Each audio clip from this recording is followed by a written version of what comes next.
Jai Gurudev children, happy morning. Today we are going to see our computer class. Okay.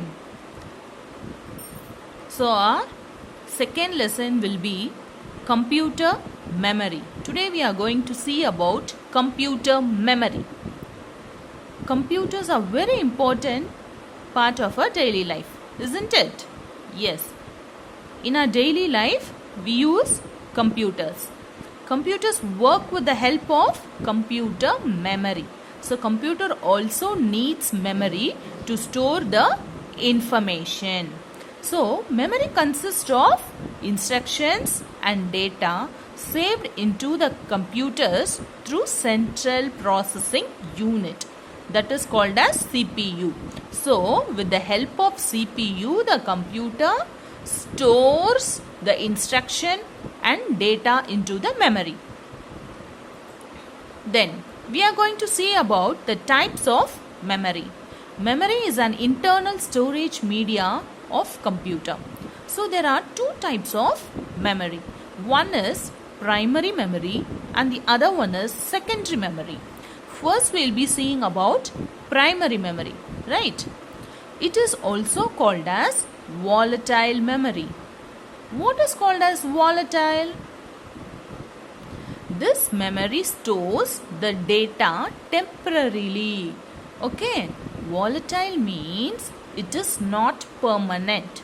So, in primary memory, the instructions and data are stored temporarily.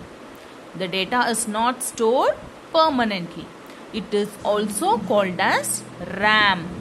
RAM. RAM. RAM means random access memory. So primary memory is a volatile memory. It is also called as random access memory. Now the primary memory is referred to as random access memory, right? Okay. Here in RAM, what happens? It performs both read and write operations. Okay. If power failure occurs during memory access, then the system will lose the data permanently. So it is called as volatile memory. Now you all understood, children, why it is called as volatile memory? Yes, if power failure occurs, what happens? The data stored will be lost. Okay. So volatile means not permanent. So primary memory is a volatile memory. Now let's see about secondary memory.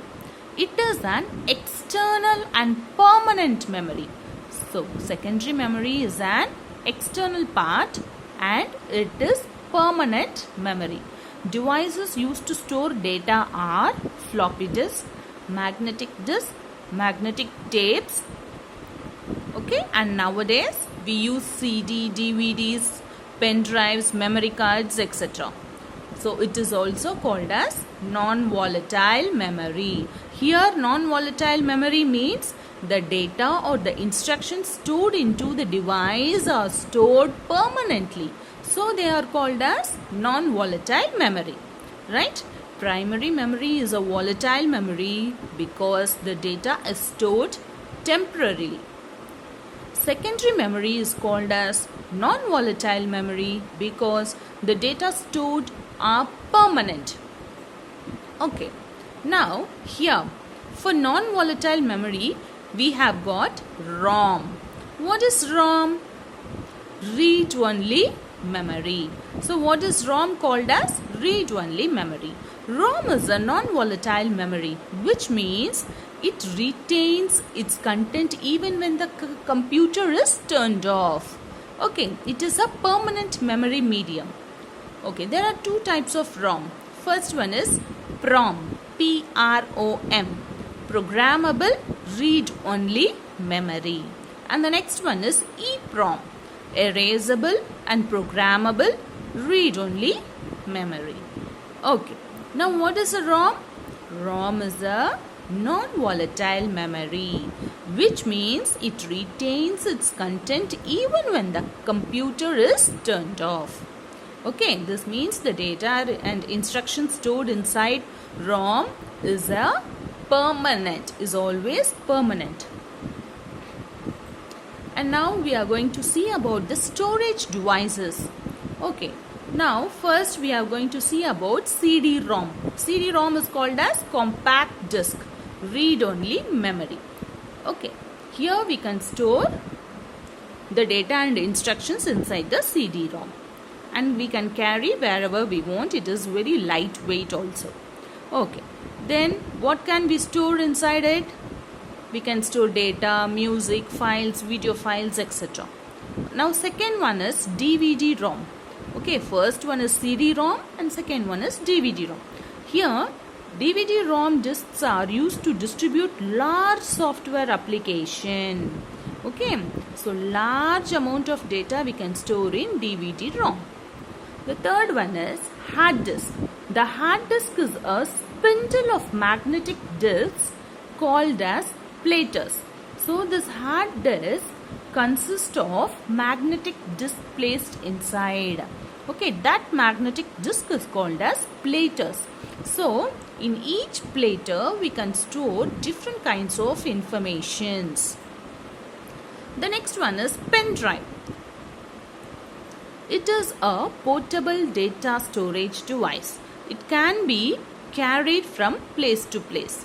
Memory capacity ranging from 8 GB and 32 GB can be used to store graphics having heavy documents, photos, music files and video clips. Nowadays, memory cards are used, right? In your laptops, we have got inbuilt card reader. Okay. In most of the Android mobiles, we use memory cards, okay, which is always inbuilt. And at last, we are going to see about the measuring units of computer memory. Okay, a computer is an electronic machine that can only understand two states, such as on and off. Here, on stands for 1 and off stands for 0. Zeros and ones are called binary digits, which is called as bit. Okay? A combination of 8 bits makes up 1 byte. So here comes the measuring units. 8 bits are equal to 1 byte. So 1024 bytes are equal to 1 kilobyte. 1024 kilobytes are equal to 1 megabyte. 1024 megabytes are equal to 1 gigabytes. Okay, and these are the measuring units, children. Okay, I hope you all understand my lesson. Go through this lesson, and if you have any doubt, you can ask me. Thank you, children.